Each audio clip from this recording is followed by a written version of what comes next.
first video in Oregon. This isn't necessarily the final iteration of how this framing is going to be.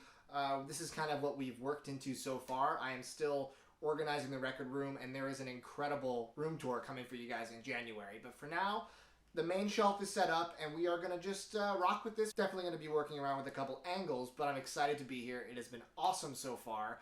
And yeah, we're going to be doing a big video today. It is the top 10 albums of 2020. 2020 has been an extremely good year for music. And there's a lot of things that I wanted to include on this top 10 that I could not. So I'll start with some honorable mentions, and then we'll just go from 10 all the way to 1. These are my favorite albums of the year. I understand they may not be yours. I would love for you to leave a comment with the ones that you agree with, or ones that you thought I missed. Let's start a little discussion, and I look forward to chatting with you guys down there. But for now, let's just dive into the list. Honorable mentions, we're going to glaze past these real fast. Fleet Foxes' Shore. I thought this was almost a return to form for Fleet Foxes. I was a huge fan of their self-titled and Helplessness Blues, did not love Crack Up that much, but Shore to me felt a little more like the first two albums. Some really memorable melodies, some beautiful harmonies. I like the female vocalist on a couple of the tracks. Ultimately, this was a good record, but not quite top 10 for me. Shout out to Richard Houghten. He put out 2 awesome records this year. If you haven't listened to either, highly recommend doing so if you like these folktronica, Brazilian vibes, a little trip-hoppy at times. Richard doesn't miss. Run the Jewels 4. I know some of you might have expected this to be on my top 10. Unfortunately, it did not make the cut. I thought it was a great record. They have yet to release anything but a great record. But my big problem with Run the Jewels is that they kind of tread the same ground over and over again. The first 2 are absolute classics for me. 3 felt a little stale in comparison. It didn't feel like they were really doing anything new. And 4 was similar to that for me.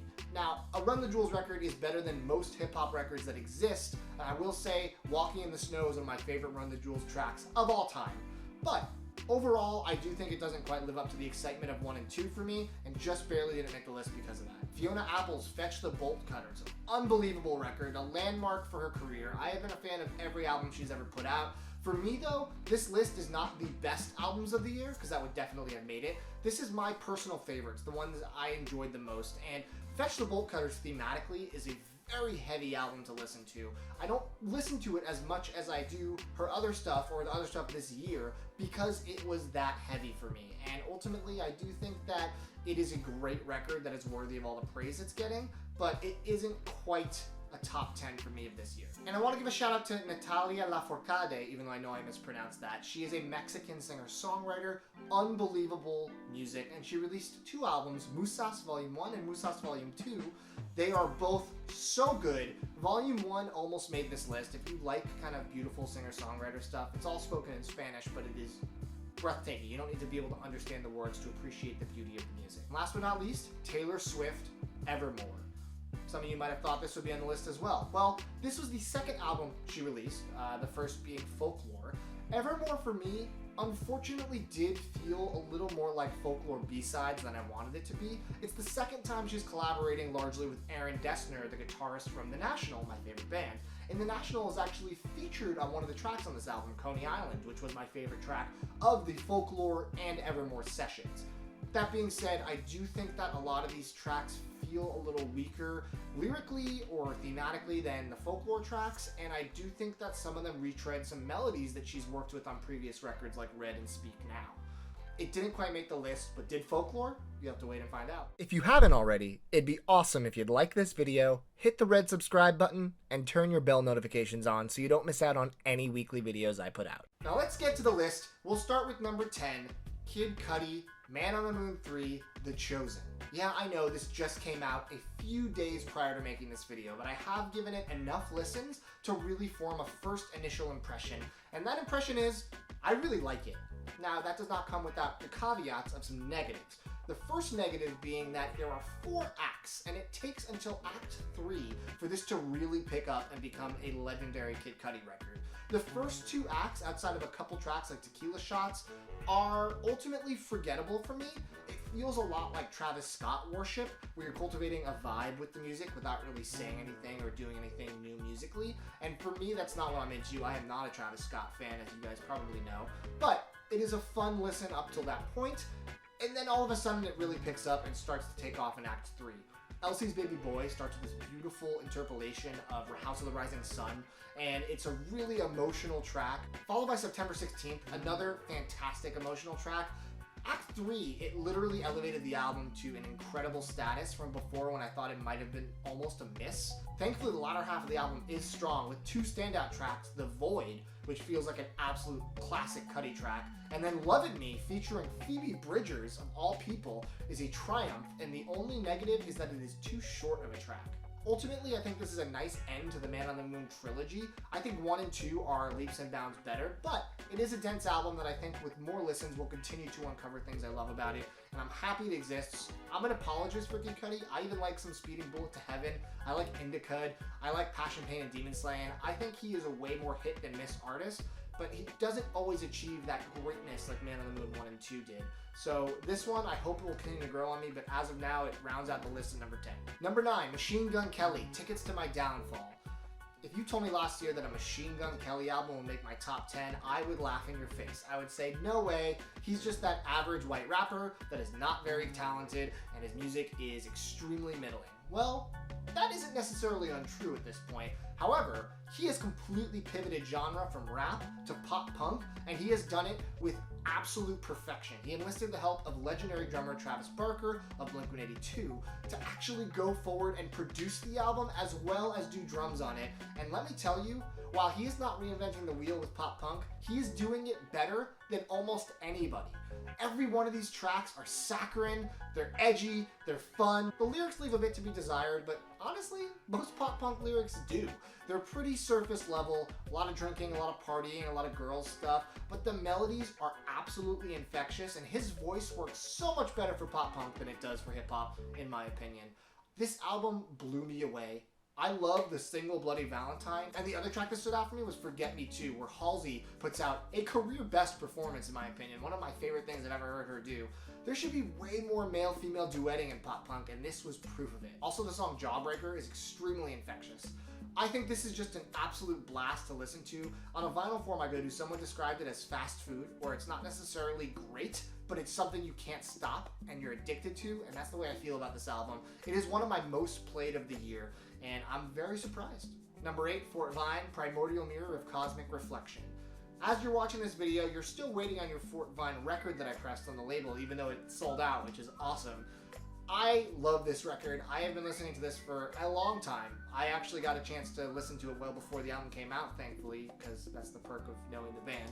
And I think this is a triumph for the band. I think that this is one of their most mature sounding records to date. It still captures the psychedelic elements that some of their music has had before, takes it to the next level, and it's a very beautiful harmonic album. Their voices are just so soothing and so pleasurable, and the melodies that they've constructed on this record are some of the best of their entire career, and that's saying a lot because they have had a lot of hits so far. It's Time to Open is a classic, amazing Fort Vine opener, and the song Primordial Mirror of Cosmic Reflection is this tribal, unexpected anthem that every time I hear it, it gets me super amped up. And Merkaba is one of my favorite standouts from later in the album. Just a beautiful vocal track that is haunting, chilling, it's perfect. And I'm so stoked they let me release their album on my label again. I hope you guys like it as much as I do. Great job, guys. Number 7, Pearl Jam, Gigaton. Yeah, I know, Pearl Jam is one of my top 3 bands of all time, and they are ranking 7 on this list, not higher. And ultimately, I really love this album. There wasn't enough on there to propel it to like top 5 status, but it is extremely consistent. For their 11th album, I mean, this is incredible for a rock band to be this consistent. They don't have one weak album to date, and I know some people think Backspacer is. I love most of the tracks on Backspacer, and with this one, they have a lot to say. It's politically charged, as to be expected, but it's just a very well-constructed record. This does not feel phoned in. It doesn't feel like they're out of ideas, and some of the most beautiful tracks are on here. Retrograde in particular, the ending of it is breathtaking. The way that they build all these elements and make them swirl around you sonically, it is probably a career best track for them. I also love their Talking Heads worship song, Dance of the Clairvoyants, which was one of the first tastes we got of the album. Very unique for them. Even though it's a little out of their typical genre, I think they nail it. I really love the song 7 O'Clock, and then Comes Then Goes is a loose tribute to Chris Cornell and one of their prettiest acoustic ballads they've ever put out, in my opinion. This was a great album. There wasn't anything as good as my favorite Pearl Jam songs, unfortunately, but for this late into their career, it's hard to say that Pearl Jam are not one of the greatest to ever do it and are still doing it. Number 6, Sufjan Stevens, The Ascension. Again, this might be surprising. Sufjan, one of my top artists ever, not crossing the top 5 this year. This is just one of those things where I love Sufjan Stevens, and I think he makes some beautiful music across the board. Whatever genre he's trying, whether it's electronic-y, whether it's acoustic, everything he does is perfect. And this one is just shy of perfect. He is dipping his toes into pop music, and it feels like he's doing kind of the radio synth poppy thing with his Sufjan twist. The lyrics can be pretty dark at times, which is par for the course for Sufjan. But ultimately, he doesn't have any career best tracks on there aside from one. The Ascension, the self-titled track, is probably one of the most beautiful and emotional tracks he has ever penned, in my opinion. And I think that there are some other really good standouts. Death Star and Ativan in particular are really memorable to me. There are just a few tracks that feel a little meatless. They feel kind of fluffy and they go on for a little too long. I do think that he's a very talented pop artist. I think that if he wants to go this route, he will find success. But I personally prefer the folky acoustic Sufjan, and even the more full-out experimental electronics of Age of Odds, which this album captured some of, but didn't quite reach the operatic majesty of Odds. Still really love the album clearly. Number 5, Matt Berninger, Serpentine Prison. Matt Berninger is the lead singer of my favorite band, The National, and when I heard he was doing his first ever solo record, I was extremely excited. I will say that as good as the album is, it disappointed me a little bit because it made me kind of understand that while I love Matt's vocals, a lot of the magical stuff that comes from The National is the whole band collaboration. Some of the other independent projects that the band members have done have been forgettable for me or not really grabbing me in the way that any National stuff has. This was Matt's first time going solo, and it was better than any of the other solo projects, but still missing that magic that the 5 of them have when they're together. That being said, even though most of the tracks on Serpentine Prison were kind of similar feeling to me, I do love every track on the album. It's a really nice background album. Matt's voice is one of the most soothing sounds ever, and I loved the whole thing front to back. I just didn't love it enough for it to be the album of the year, or even a top 3. Distant Axis, Silver Springs, and Serpentine Prison are my standouts from the album, but again, it's a great listen front to back. I just wish it had a little more deviation within its own sound. Number 4, The Avalanches, We Will Always Love You. Now that's what I'm talking about. This is an album that just came out a couple days ago, and it has shot up my list because I was so impressed with what these Australian boys have done for the 3rd time. They make us wait between albums. The first and the second was the longest wait of all, but every time it is worth it because the journey that they bring you on track to track throughout the record is nothing short of legendary, and they have done it now 3 times in a row. I will say on first listens, I don't think it is as good as the first 2 records, but it is really hard to reach the pinnacles that those records have reached. They have reached mythical status, basically, to me, and everything that they've ever done has been awesome. This record is a long album. I believe it clocks in at over an hour, and there are a few tracks of bloat or some things that maybe go on a little too long, but that being said, I do love the fact that there are so many unique tracks that build themselves into the overall album's story so well. And this is an album that, unlike the last one, which have focused a little more on some psychedelic themes, this is more like they shot themselves into space and they're floating around giving these spacey vibes as they take you from emotion to emotion.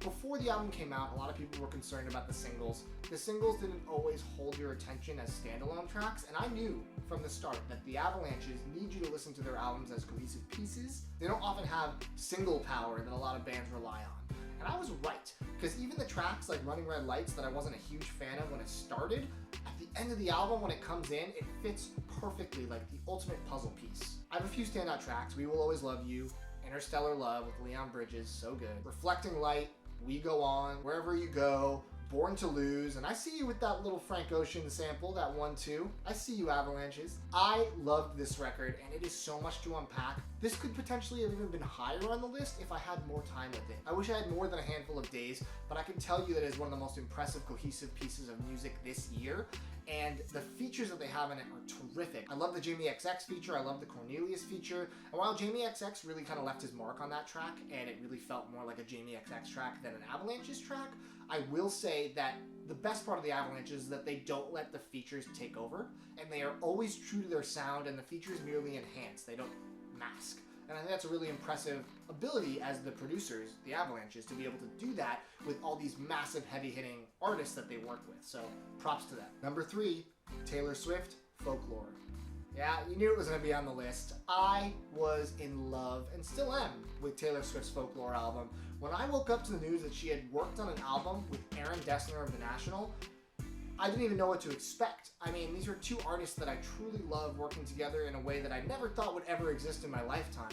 And it brought this beautiful folk album from Taylor that she hasn't really ever done before. Again, shifting genres from country to pop to folk. She's really showing that she can kind of do it all. And Folklore felt like her most mature songwriting to date.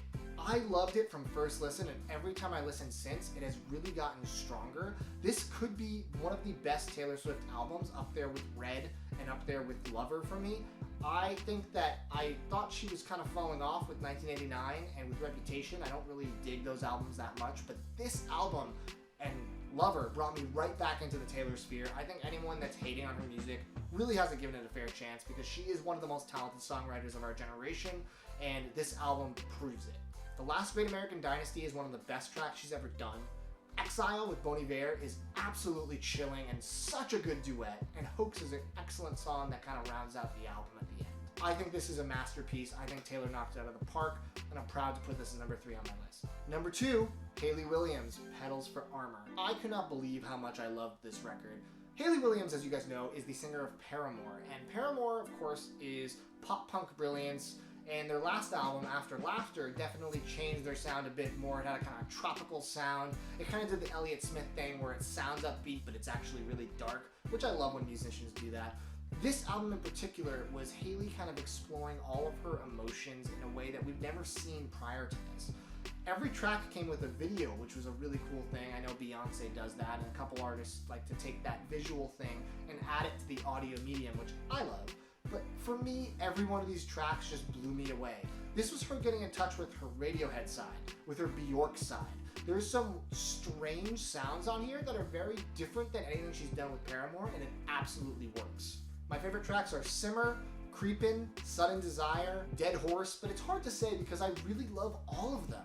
This is one of the best albums I've heard in a very long time, and I am so impressed with her, and I hope that she continues to make music with Paramore, but I certainly wouldn't mind some more Hayley Williams solo stuff. I had tickets to go see her, and it got canceled because of the pandemic. Not just rescheduled, straight up canceled, so I'm extremely sad about that, and I do hope that when concerts return, I get a chance to see this album live, because I think that she will nail the live performance. And finally, to probably no one's surprise, is my number 1 of the year, Phoebe Bridgers' Punisher. I am such a Phoebe Bridgers stan, and honestly, while this year hurt a lot of people and people struggled, Phoebe thrived. I feel like this is the year where every human being knows who Phoebe Bridgers is and subsequently loves her. She is one of the most, if not the most talented songwriters of this generation that I can think of. Every time she's written a song, it is just hitting you right in the feels. The melodies are beautiful, her singing is angelic, and I think that she's just one of the most talented people that I have seen form a career in my lifetime and proceed to thrive. Her first album was so good, and I did not know how she would go forward and follow it up. And then she followed up with Better Oblivion Community Center with Connor Oberst and Boy Genius with Lucy and Julian Baker. Those two projects are both stellar. I was like, okay, this girl can't just keep this going. There's got to be somewhere where she starts to drop in quality. There's got to be a sophomore slump. Wrong. Phoebe with Punisher absolutely floored me, and it is unequivocally, without question, my album of the year. She manages to hit such emotional heights with this album. Most songs transcend the moments on the first album and take what I loved about it and just make it even better. Punisher and Halloween are two incredible tracks. Graceland 2 with those harmonies is just chilling in the best way. The end of that is just like, I'm getting chills just thinking about it right now. Like I genuinely have chills. And then I Know the End is Sufjan-esque, I feel like. I feel like she listened to some Age of Odds and got some of those choral chants that she does at the end are very reminiscent of some of the stuff on that album, which I love. But it's so powerful and intense, and the screaming at the end, it is the perfect way to end the emotional roller coaster that is Punisher. I don't think I know anyone that dislikes this album, and hopefully if you haven't heard it, this will encourage you to give it a listen. I was blown away by Phoebe yet again, and I cannot wait to see where this girl's career takes her, because this is just the beginning of it, and she's already reached a status in my mind that is just unshakable. So, congrats, Phoebe. You are my album of the year. The girls dominated this year, man. Top 3 are all women. I love that. So, lots of great music this year. Please leave a comment with your favorite tracks or your favorite albums. I'd love to hear if I missed anything. There are probably some things I'll disagree with you on, but let's talk about it. So thank you guys for watching this video. I hope you enjoyed it. I hope you agreed with some of them, and if you don't know any of the albums, I hope you'll give them a chance. These artists deserve your listens right now when they couldn't tour this year. They need us the most. Stream them, give them that little bit of cash. Let's support the artists we love. Thank you guys for watching this. More videos coming soon. Take it easy.